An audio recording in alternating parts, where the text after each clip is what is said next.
Greetings. We continue our study of the book of Revelation today.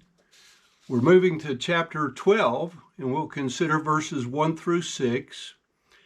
This is the framing of God's plan for the ages, part 1, and this then is section number 1.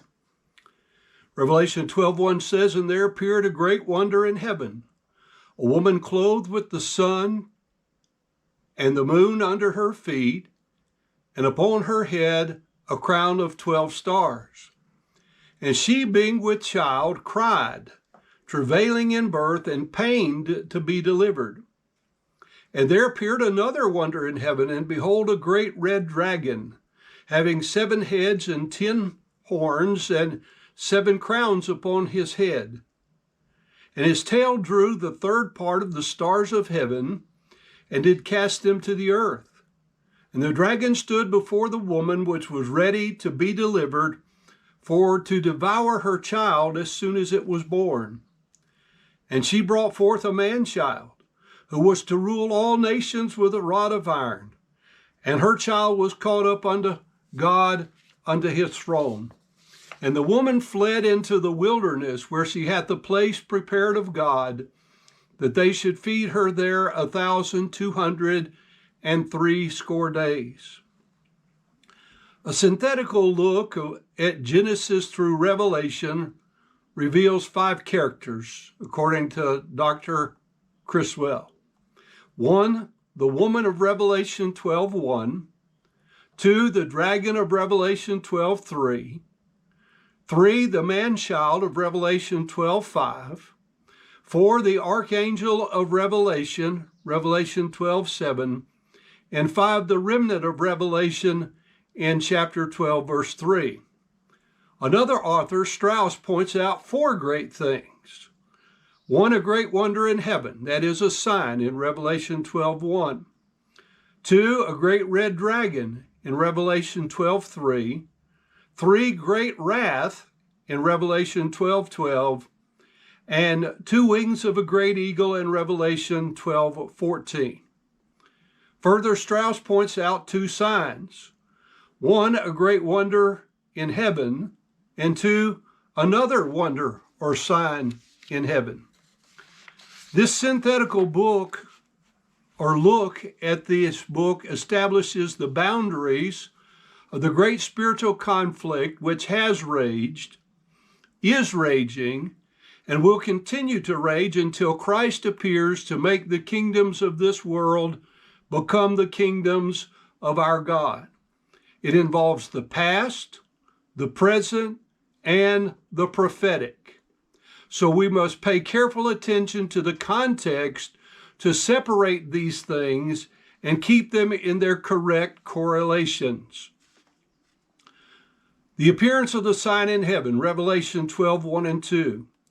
Literally, it says, "And a great sign was seen in the heaven, a woman having been clothed and remaining clothed with the sun and the moon under her feet, and upon her particular head a crown of 12 stars. And a great sign was seen in heaven."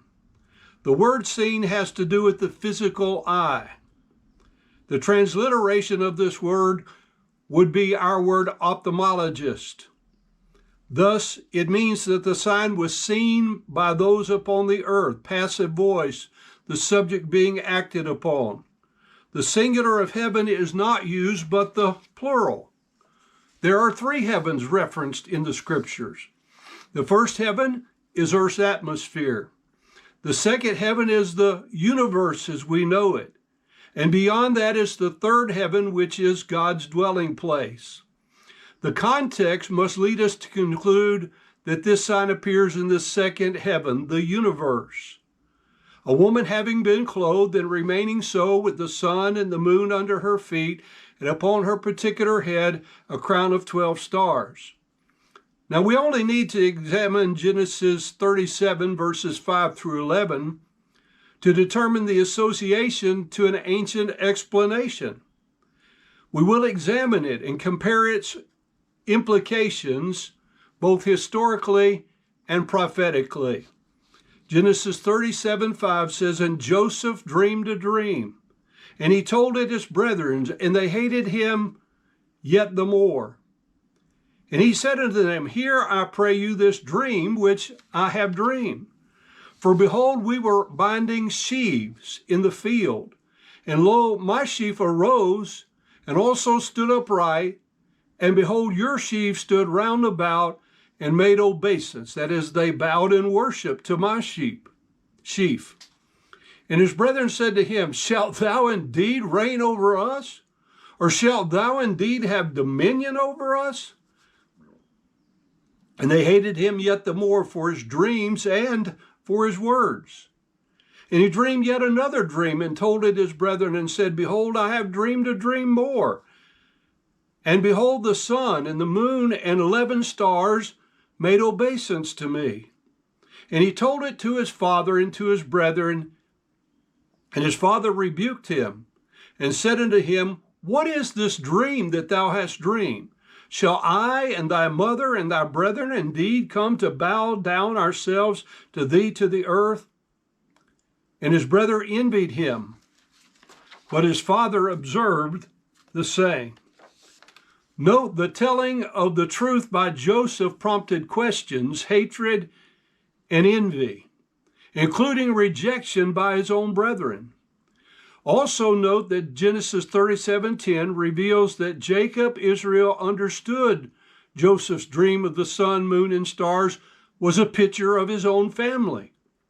The reality of the revelation was questioned, and hatred and envy grew to the point of rejection of Joseph by his brethren. It should be noteworthy to compare this to the treatment of Jesus Christ by his brethren in his generation upon earth. For Revelation 5:5 describes Jesus Christ as the Lion of the tribe of Judah, the root of David. This is a fact as unalterable as Joseph's dominion over both Egypt and Israel. Yet we find that Jesus taught this truth. When he did, the truth and validity and reality of it was questioned. The people of Jesus' day understood his claims to be the Son of God, God in the flesh, but they refused to believe and accept this fact.